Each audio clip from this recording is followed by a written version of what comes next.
Assalamualaikum warahmatullahi wabarakatuh. Kurang semangatnya ya. Dikasih pantri ini dia semua. Dari Pekanbaru ke Kota Riyadh, singgah sebentar di Pangkalan Kerinci. Karena jawaban salam masih kurang semangat, saya ulangi sekali lagi. Assalamualaikum warahmatullahi wabarakatuh.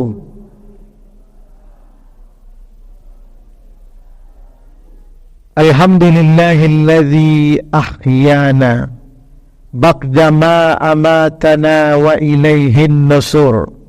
Ashhadu an la ilaha illallah wahdahu la syarika lah wa ashhadu anna Muhammadan abduhu wa rasuluh la nabiyya ba'dah.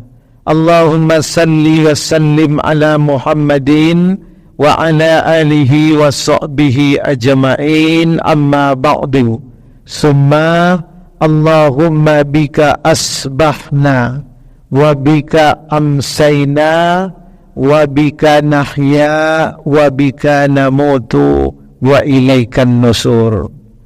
Bapak Ketua Pengurus, Imam Masjid, para tokoh masyarakat, bapak-bapak, ibu-ibu, kaum muslimin, kaum muslimat, sidang jamaah subuh yang Allah muliakan. Pertama dan yang lebih utama, marilah kita kembali memuji dan memuja Allah Ta'ala dengan ucapan Alhamdulillah. Sampai subuh ini Allah masih memberikan taufik dan hidayah, masih menganugerahkan rahmat dan nikmat kepada kita, sehingga kita telah dapat melangkahkan kaki, mengayunkan tangan ke masjid ini dalam rangka melaksanakan solat subuh berjamaah bersama seluruh rangkaian ibadah lainnya. Tadi diawali dengan solat tahiyatul masjid. Masih ada waktu solat sunat rawatib 2 rakaat. Kata Nabi, raka'atul fajri khairum minad dunya wa ma fiha. 2 rakaat sebelum subuh lebih baik daripada bumi dan segala isinya. Itu 2 rakaat sebelum subuh, apalagi solat subuhnya itu sendiri. Kata Nabi dalam hadis yang diriwayatkan Imam Abu Daud, berikan kabar gembira kepada orang-orang yang berjalan di waktu gelap menuju masjid, baginya cahaya pada hari kiamat. Itulah tadi kita berangkat dari rumah masih gelap gulita, nanti pulang sudah terang benderang. Apalagi kita mendapatkan tadi waktu yang mustajab dalam berdoa. Kata Rasul, inna doa la yuraddu bainal azan wal iqamah. Sesungguhnya doa yang tidak ditolak Allah Ta'ala itu adalah doa antara azan dan iqamah. Tak sempat kami tahiyatul masjid Ustaz, tak sempat kami solat sunat rawatib, paling tidak berdoa jadilah. Bagi yang tak terlambat. Cuma saya terlambat tadi ni Ustaz. Terlambat karena Google Map dibawanya saya putar-putar.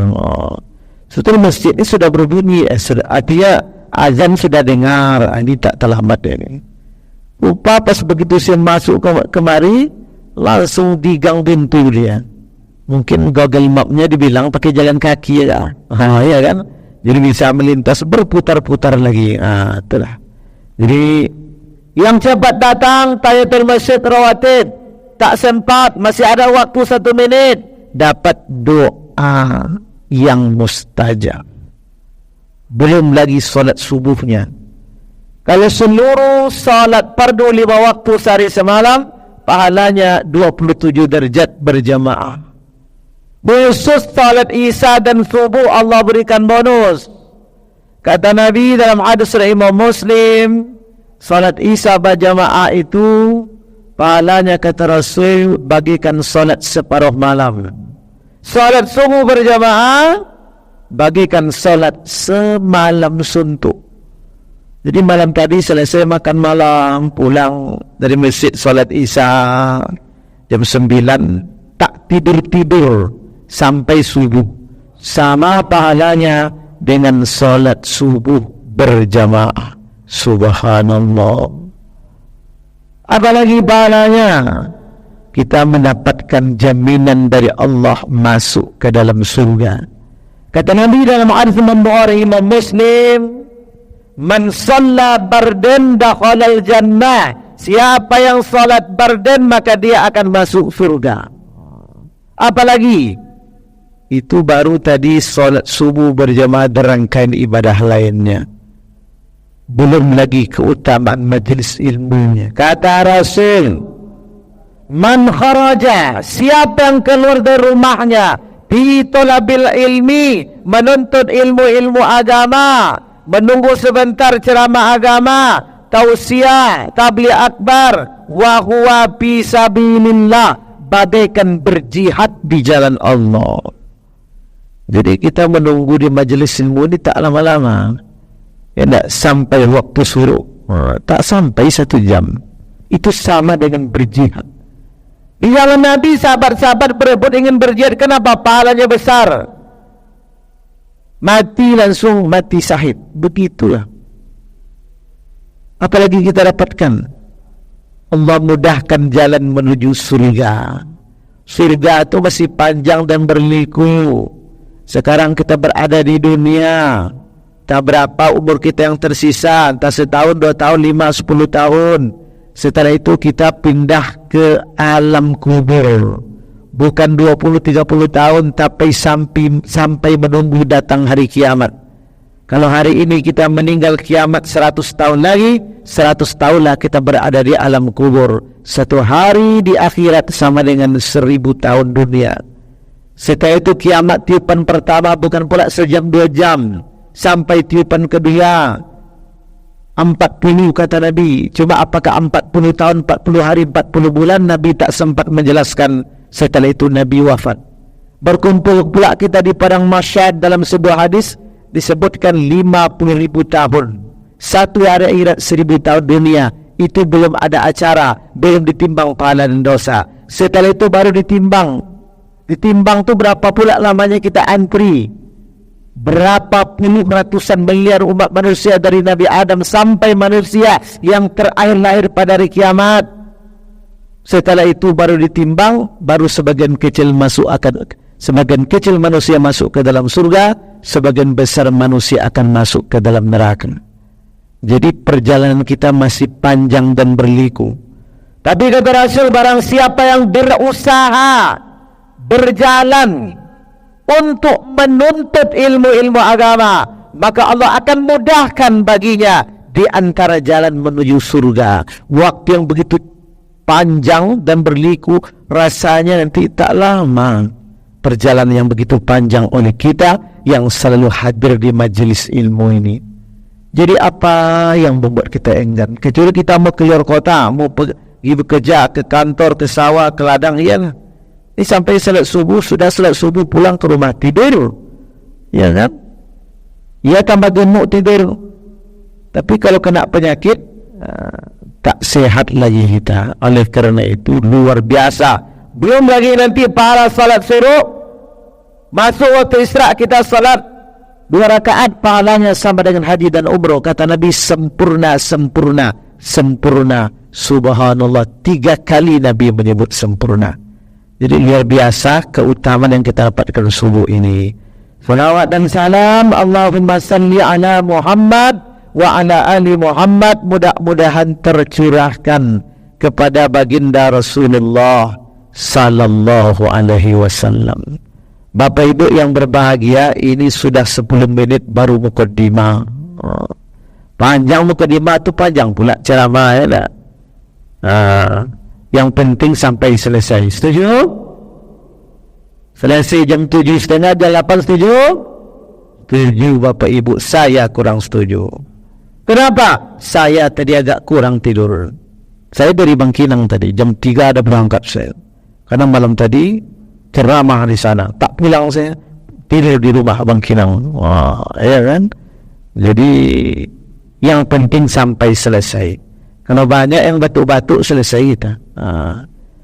Nak mandang kita dengan dia tak ditengok jam, pas mandang tengok-tengoknya jam. Allah tu Ustaz. Ya. InsyaAllah tak panjang-panjang, yang penting masuk telinga kanan. Jangan keluar telinga kiri, disimpan di dalam hati. Kita subuh ini oleh pengurus diberikan judul kepemimpinan, peran kepemimpinan dalam Islam untuk menuju kebangkitan umat. Itulah kira-kira, lupa betul saya judul persisnya, tapi itulah Islam ini Bapak Ibu agama yang kafah, agama yang mengatur seluruh aspek kehidupan manusia. Semenjak kita bangun tidur sampai tidur kembali, semua itu diatur oleh agama. Jangankan lagi masalah besar, kepemimpinan, politik, ekonomi, kehidupan berbangsa dan bernegara, masuk WC saja diatur oleh agama. WC di sana atau di situ? Oh sana ya, lupa saya tadi kan. Masuk WC dahulukan kaki kiri, jangan kaki kanan. Baca doa, Allahumma inni a'udzubika minal khubsi wal khaba'is. Bertawus kita kepada Allah Ta'ala. Itu adabnya, diatur oleh agama. Di dalam WC baca Quran juga dia. Kita paham dia. Agama mengatur jangan baca Quran dalam WC.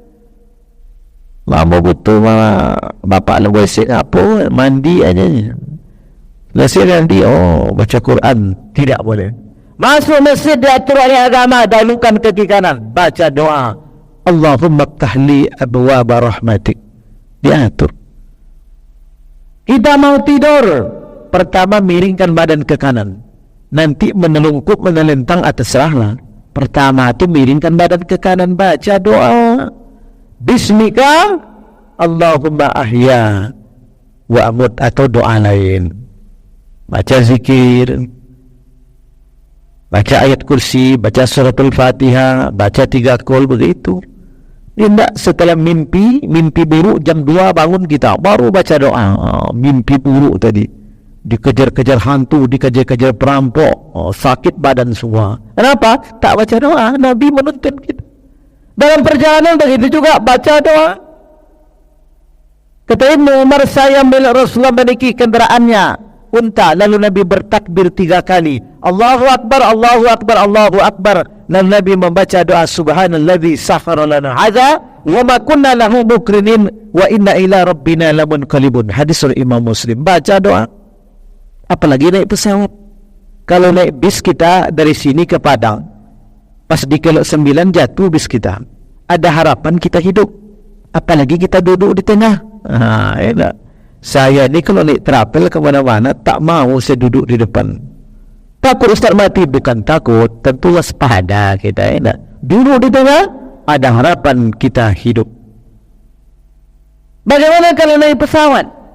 Kalau naik pesawat, pesawat jatuh, mau pesawatnya Garuda, mau Lion, kelas bisnis, kelas ekonomi, jatuh pesawat, semuanya sama nasib. Ya kan? Ustaz ini ongkos 5 juta, yang satu 900.000, asal jatuh pesawat nasibnya sama. Harapan hidup secara manusiawi 0, sekian persen. Baca doa. Ini tengok orang naik pesawat, enak, begitu masuk langsung selfie, langsung kirim WA. Begitu sampai di Palembang menuju Jakarta, kira-kira ditabrak pesawat tu awan, baru semua baca doa. Yang baca doa, baca Yasin. Yasin ni baca juga, ya kan? Berzikir, semua dibaca. Begitu. Bukan di saat itu, harusnya dari awal tu kita suruh bertakbir 3 kali, berdoa. Begitu Nabi menuntun. Apalagi dalam memilih pemimpin. Apalagi dalam memilih pemimpin. Kepemimpinan ini harus kuat. Kenapa dulu 30 September 65 PKI melakukan pemberontakan gerakan 30 September. Karena saat itu kepemimpinan Indonesia ini lemah. Pemilu 55, Partai Komunis Indonesia dapat kursi di DPR RI 39 kursi. Coba kita bayangkan. Pertama itu kursinya PNI dengan Masumi sama, tapi suara lebih banyak PNI. Yang ketiga pemenangnya itu Partai NU. Yang keempat PKI. Nauzubillah, subhanallah. Kuat dia, dan kepemimpinan kita lemah. Demikianlah satu koalisi besar oleh pemerintah saat itu, namanya Koalisi Nasakom, Nasional Agama Komunis. Bikin koalisi besar, melemah kepemimpinan kita. Maka di malam 30 September, para jenderal kita meregang nyawa. Saya tengok di YouTube, di TikTok, di video, bagaimana cerita anak-anak PKI di hadapan mereka waktu mereka masih kecil. Anak Sutoyo yang sekarang sudah jadi jenderal juga, di hadapannya ayahnya diseret-seret.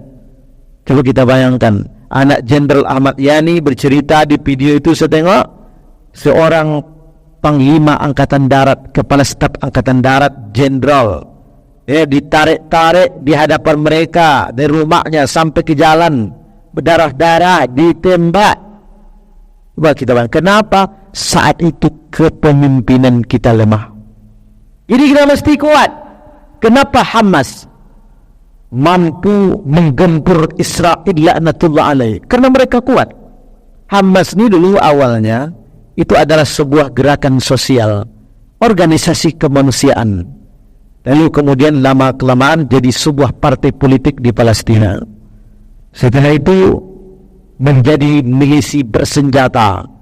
Jadi di beberapa negara di dunia ada partai politik yang langsung memiliki senjata. Itulah. Dan mereka bersumpah kepada Allah Subhanahu wa taala, tidak ada satu bumi, satu inci bumi Palestina pun boleh diinjak oleh Israel laknatullah alaih. Itulah berperang terus. Kuat Hamas tu, kuat kepimpinan komandonya, bahkan bisa mengalahkan negara PLO. Ya kan? Luar biasa. Kenapa? Mereka kuat. Maka dalam Islam ini perlu kepemimpinan yang kuat. Maka kapan itu dimulai? Semenjak memilih pemimpin. Ada orang mengatakan jangan bicara politik pimpin di masjid, Ustaz.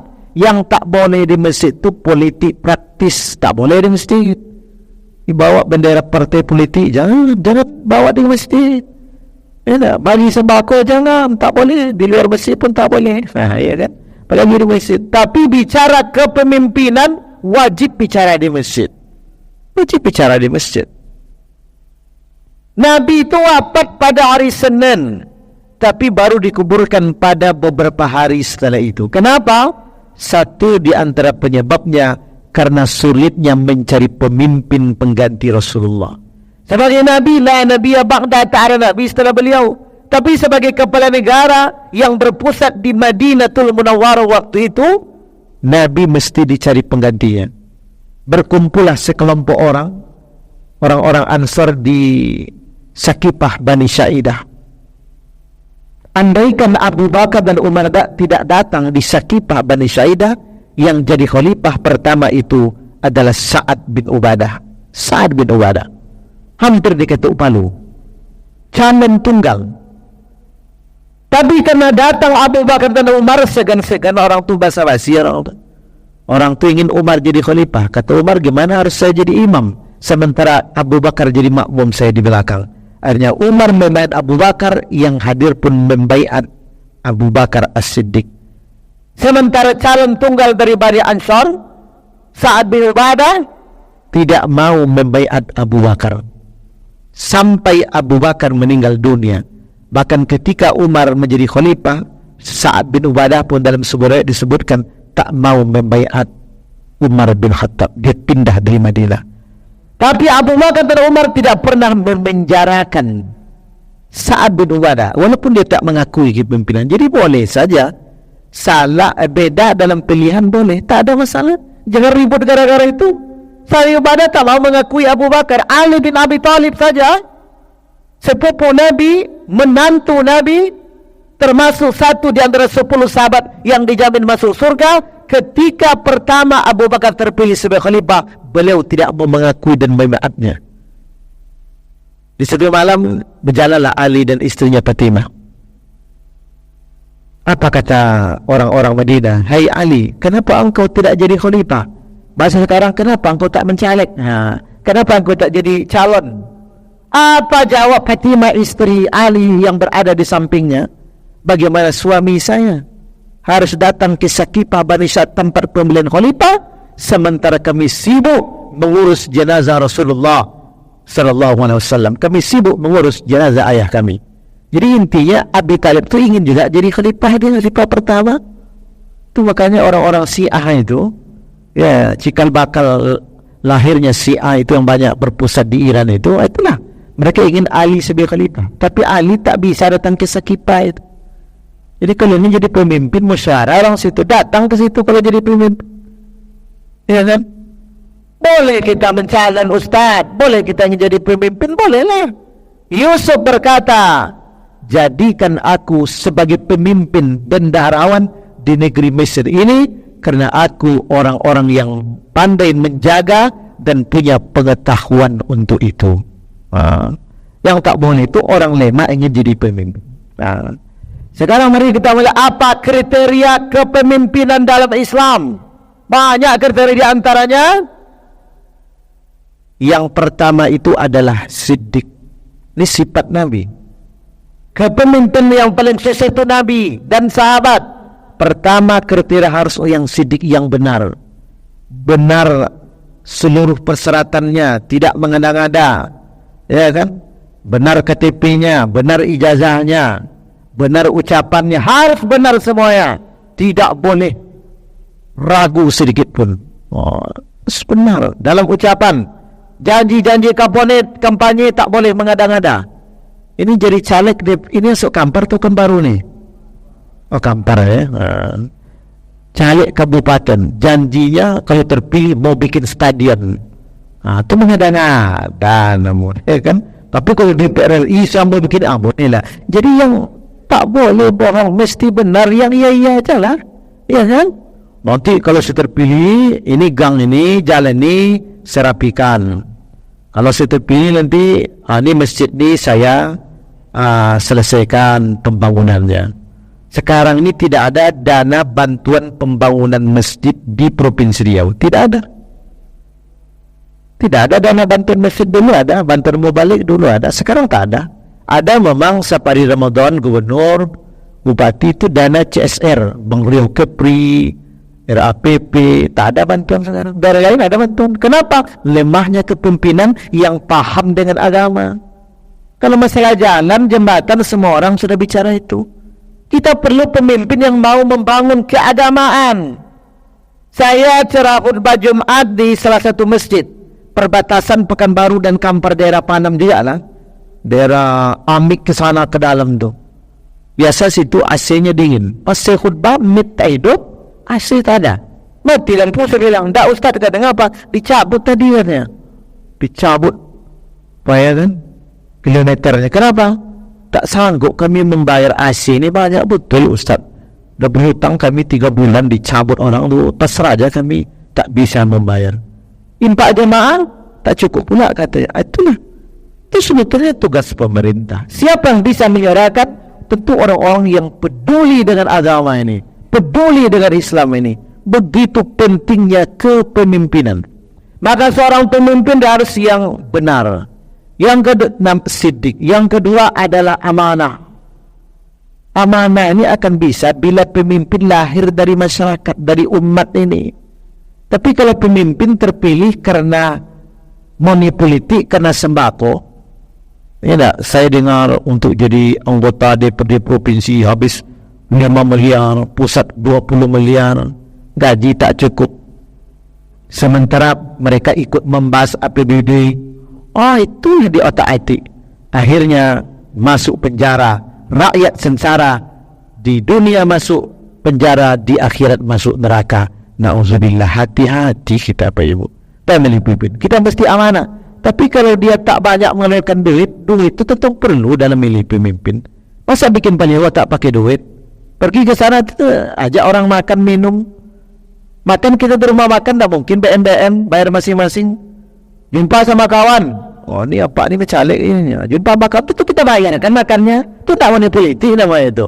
Itu bayar kawan, itu habis juga duit banyak kan? Itu tak ada masalah. Yang bermasalah itulah yang bagi-bagi ini, pilih saya ini. Itu tak boleh. Akhirnya tak amanah. Yang ketiga, ciri pemimpin dalam Islam itu adalah tabligh, menyampaikan, sampaikan apa adanya. Dan seorang pemimpin ini harus ahli pidato. Bung Karno itu ahli pidato. Pemimpin perlu. Yang keempat adalah patonah, cerdas. Pemimpin harus cerdas. Nanti ditipu oleh ajudan, oleh stafnya. Ini cerdas pula lagi staf daripada dia kan. Tekan pakan. Rupa kita masuk penjara. Oh, staf selamat dia kan. Duit ke dia mengalirnya. Ini bahaya ini. Kata Syekh Muhammad Mubarak, ada 4 kriteria.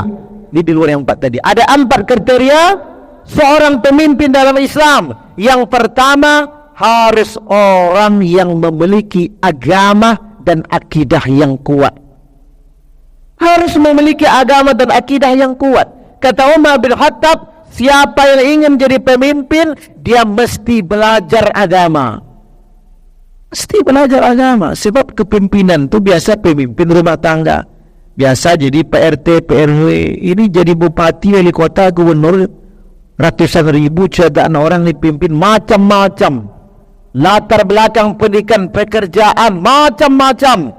Maka seorang pemimpin harus paham tentang agama, bagaimana agama menyelesaikan berbagai persoalan di tengah-tengah masyarakat. Ada dalam Al-Quran dan hadis Nabi. Maka seorang pemimpin itu, kata Syekh Muhammad Mubarak, harus orang yang memiliki agama yang kuat dan akidah yang kuat, sehingga tidak bisa terombang-ambing oleh kehidupan dunia ini. Yang kedua, kata Syekh Muhammad Mubarak, kriteria pemimpin dalam Islam harus memiliki wawasan yang luas. Wawasan yang luas, jangan sempit. Kalau dia seorang gubernur, wawasannya provinsi. Kalau dia jadi presiden, tentu wawasan nasional internasional. Ini mau jadi presiden, wawasannya kabupaten kota saja tak selesai. Ini mau jadi pemimpin di tingkat nasional, tak bisa main-main ini. Harus ada kaderisasi dalam pemimpin dalam Islam. Siapa contoh? Abu Bakar itu ada kadernya namanya Umar bin Khattab. Sudah dipersiapkannya. Ketika Abu Bakar akan meninggal dunia, dia berwasiat, yang jadi pemimpin pengganti saya adalah Umar. Umar itu matang orang. Sudah hebat dia. Sahabat Nabi itu kalau 10 yang dijamin masuk surga. Nabi itu kuat sebagai pemimpin. Itu kena dibantu oleh sahabat-sahabat yang hebat, yang setia. Siapa contoh? Abu Bakar. Satu ketika Nabi sedang tawaf, lalu orang-orang kafir Quraisy mengeroyok Nabi. Kata Ali bin Abi Thalib, tidak satu pun di antara kami yang bisa membela Rasulullah sebelum Abu Bakar datang. Abu Bakar ini tak baga dia, tak kuat. Tapi karena dia loyal kepada Nabi, dibelanya Nabi. Dikeroyok pulang Abu Bakar. Kata Ali bin Abi Thalib, kami tidak lagi bisa membedakan yang mana hidung Abu Bakar, yang mana muka Abu Bakar. Semua berlumuran darah. Berlumuran darah, pingsan. Orang menyangka Abu Bakar mati. Cuma kata ada rumah sakit waktu itu, tak dibawa rumah sakit, dibawa ke rumah ibunya Ummul Khair. Kata ibunya, aduh anak saya sudah meninggal. Di waktu sore datang, di waktu petang menjelang maghrib, sadar Abu Bakar. Apa pertanyaan pertama Abu Bakar? Bagaimana kondisi Rasulullah? Rasulullah ditanyakannya. Kata Ummul Khair ibunya, makanlah dulu nak, katanya. Apa kata Abu Bakar? Saya tidak akan makan dan tidak akan minum sebelum berjumpa dengan Abu Bakar. Begitu setia. Satu ketika Abu Jahal dan koleganya mendatangi kebun kurma milik Abu Bakar di tepi kota Madinah. Kata Abu Jahal, hai Abu Bakar, kawanmu Muhammad dulu telah gila. Dia bilang dia Isra Mi'raj tak sampai 1 malam. Dari Mekah ke Palestina, Palestina naik ke Sidratil Muntaha, tak yakin kami, gila dia itu. Apa kata Abu Bakar? Jangankan lagi itu. Andaikan semua orang mengatakan tembok itu berwarna putih. Semua orang mengatakan tembok itu berwarna putih. Dia berwarna kuning. Keren.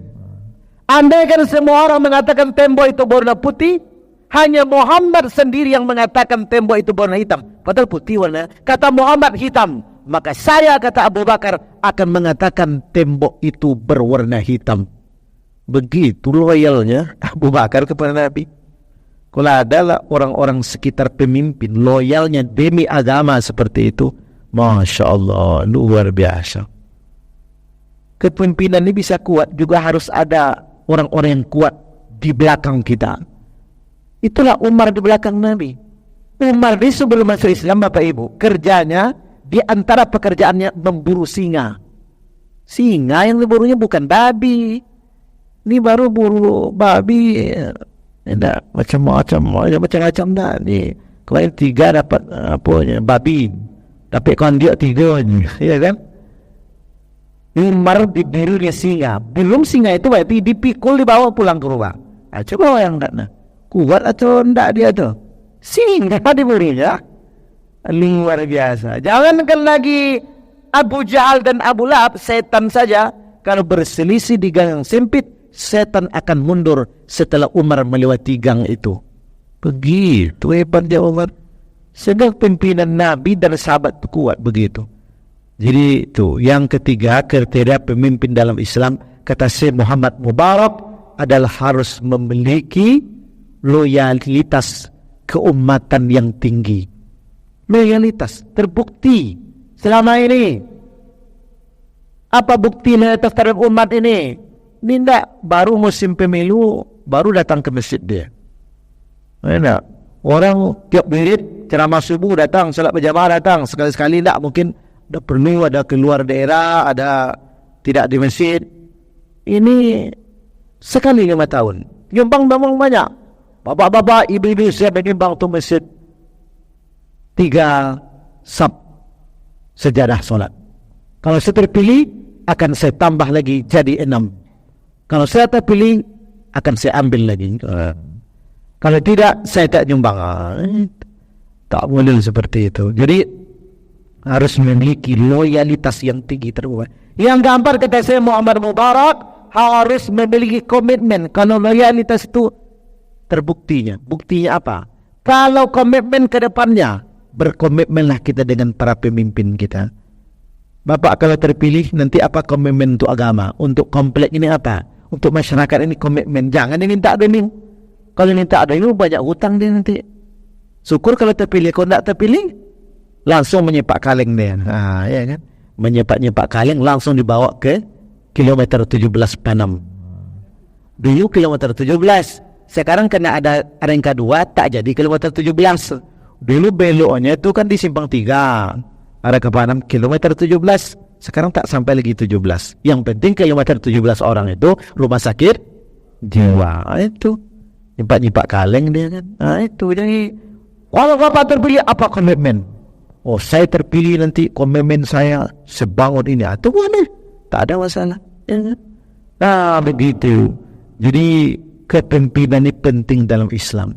Dengan kepemimpinan ini, umat ini baru bisa bangkit maju. Baru bisa. Kalau tidak, tetap seperti ini. Bertahun-tahun, beratus-ratus tahun, berabad-abad Islam pernah menguasai dunia. Ini zaman Nabi sampai tahun 1124 ketika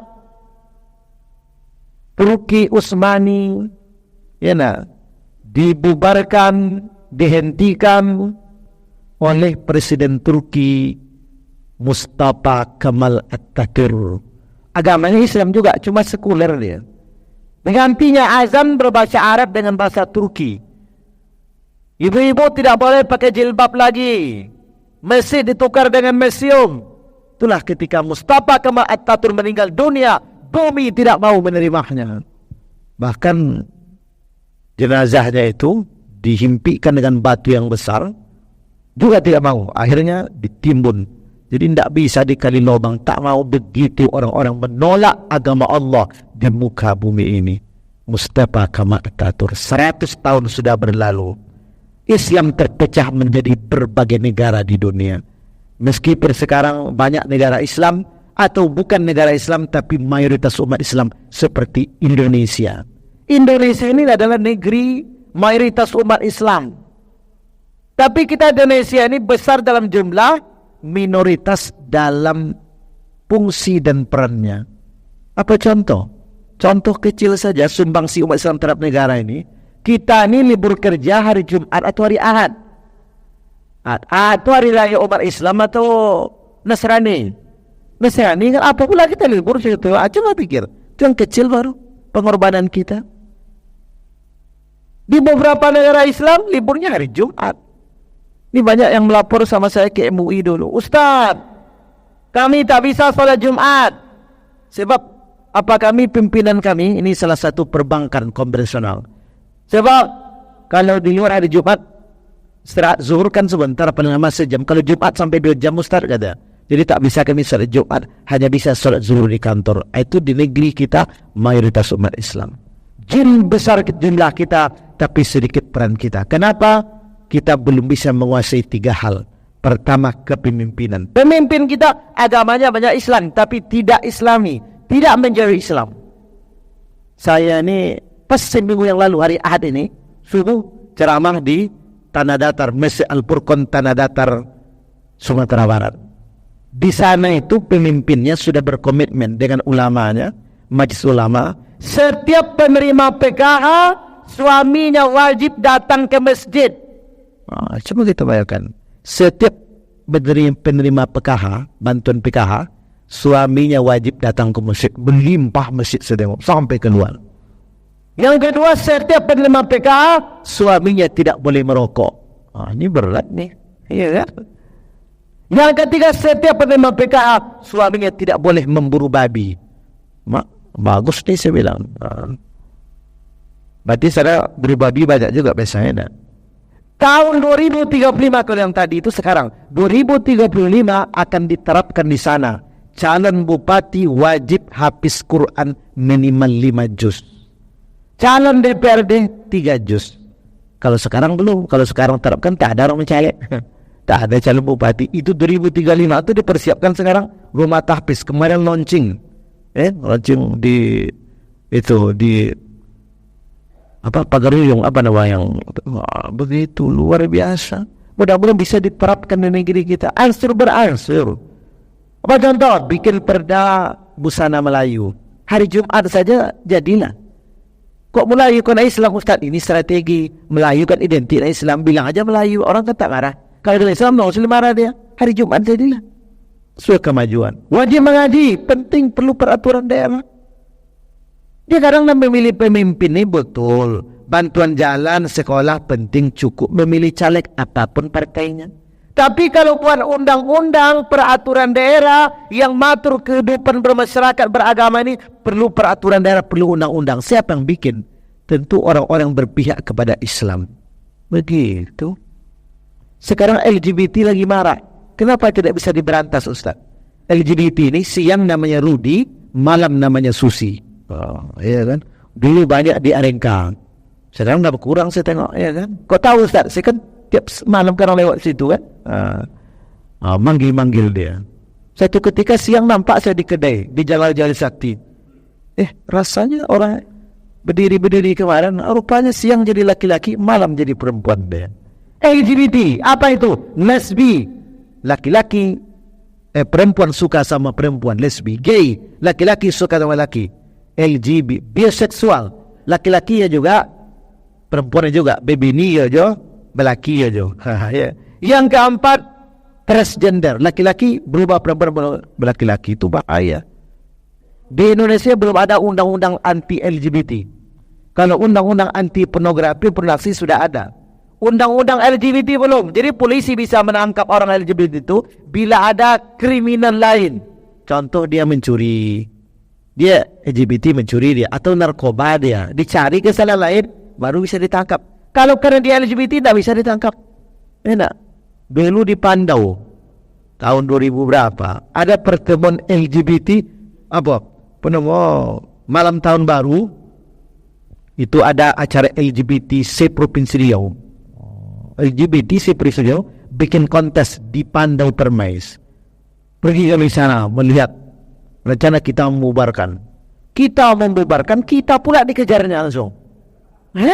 Kita ni memang jumlah agak-agak 50. Pas kita mengejar, sana banyak pula aparat. Kita yang dikejarnya. Rupa tinggi besar orang semua. Kacau gitu kan. Begitu LGBT. Kenapa tidak bisa? Belum ada undang-undang yang mengatur itu. Siapa yang bikin? Pemimpin, eksekutif, legislatif. Iya kan? Jadi begitu. Kalau narkoba sudah ada undangnya, bisa tangkap narkoba ini tak main-main. Korupsi sudah ada undang-undang. LGBT belum ada undang-undang, padahal dibayar nih. Karena begini-begini ini yang kadang merusak umat Islam dari dalam. Termasuk, ya kan? Kalau beberapa negara sudah ada.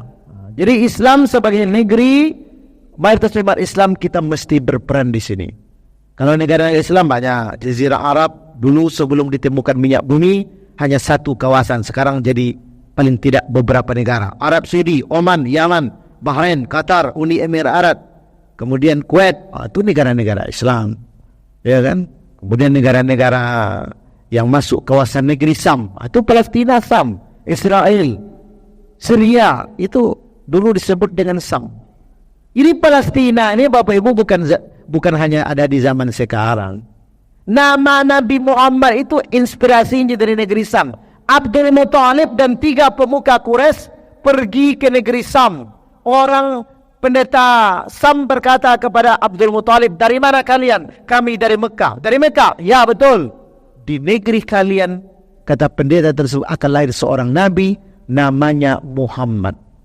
Maka Abdul Muthalib dan 3 orang rekannya bernazar, kalau lahir anak kami atau cucu kami, kami akan beri nama dengan Muhammad. Siapa namanya? Muhammad. Betulan yang pertama lahir setelah mereka pulang ke Mekah, cucu Abdul Muthalib, dia beri nama dengan Muhammad. Itu asal-usul. Ini tak sekedar Abdul Muthalib ngasih nama, ada di mana inspirasi dari negeri Sam. Jadi tugas kita sekarang mendoakan orang-orang Palestina itu. Kalau berperang tak mungkin kita berperang. Terbang kita dari sini ke Palestina, belum sampai ke bandara sudah dihujani kita dengan roket-roket tempur Israel, ya kan? Yang kedua, sumbangan. Sekarang nampak belum ada. Yang ketiga inilah doa. Doa ini senjata orang-orang beriman. Jangan main-main dengan doa. Nabi Musa itu kan selamat dari kejaran Fir'aun karena doa. Laut terbelah menjadi 2. Ibrahim, api berubah menjadi dingin, dibakar oleh Raja Namrud dengan doa. Nabi Ayub dari seluruh tubuhnya, dari ujung rambut sampai ujung kaki terkena penyakit menular, berdoa seketika sembuh. Nabi Yunus keluar dari ikan hiu karena doa. Jadi doa ini senjata orang-orang. Doa, Allahumma ansur ihwananal muslimina fi Palestin, Allahumma ansur ihwanal mujahidina fi Palestin. Kapan doa? Di waktu yang mustajab. Kapan itu? Setiap hari Jumat setelah sholat asar, atau di saat khutbah pertama kedua di hari Jumat. Kapan lagi? Sepertiga malam terakhir. Kapan lagi? Antara azan dan iqamah. Kapan lagi? Di saat sujud terakhir setiap solat. Kapan lagi? Di saat turun hujan. Itu. Karena ada pula orang mengatakan, bahkan Ustaz saya tengok viral di media, tak perlu kita menggebu-gebu membela Palestina. Kita mesti paham dulu apa itu Hamas. Ya kan? Hamas itu gerakan dakwah, gerakan politik yang bersumpah Palestina 1 inci tanah pun tak boleh dijajah oleh Israel. Palestina itu negeri kaum muslimin, negeri para nabi dan rasul, Ibrahim, Daud, Sulaiman, Yakub, Musa, Isa, di sana negerinya. Negeri para ulama musyafi'i lahir di sana. Tempat Nabi Isra Mi'raj sebelum naik ke langit pertama ke-7 hingga Sidratul Muntaha, singgah Nabi di Masjid Aqsa. Masjid Aqsa itu ada namanya di situ, komplek itu komplek Masjid Aqsa. Situ ada nama Baitul Maqdis, tempat kiblat pertama umat Islam sebelum Nabi dan sahabat berkiblat ke Baitullah. Itu kiblat pertama. Ngapa pula ada hubungan dengan Islam? Belum lagi Masjid Aqsa, masjid yang kedua dibangun di muka bumi. Kata Andi Al-Ghifari kepada Rasul, "Ya Rasul, apa masjid pertama dibangun di muka bumi ini?" Rasul bersabda, "Itulah Masjid Haram." Apalagi ya Rasul? Masjid Aqsa. Kam bainahuma, berapa jarak di antara keduanya? 40 tahun kata Rasul. Hadis sering membuat Imam Muslim. Di mana letaknya? Di Palestina. Begitu, itu sejarah agama. Kalau secara dunia macam mana Ustaz? Secara Indonesia, negara yang pertama mengakui kemerdekaan kita itu bukan Cina, bukan Belanda, bukan Jepang, bukan Amerika, tapi Palestina. Mufti Palestina Syekh Muhammad Amin Al-Husaini pidato dari berbagai radio di beberapa negara mendukung kemerdekaan kita. Bahkan orang paling kaya Palestina namanya Syekh Muhammad Ali Tahir, dia sumbangkan sebagian besar hartanya untuk membantu kemerdekaan kita.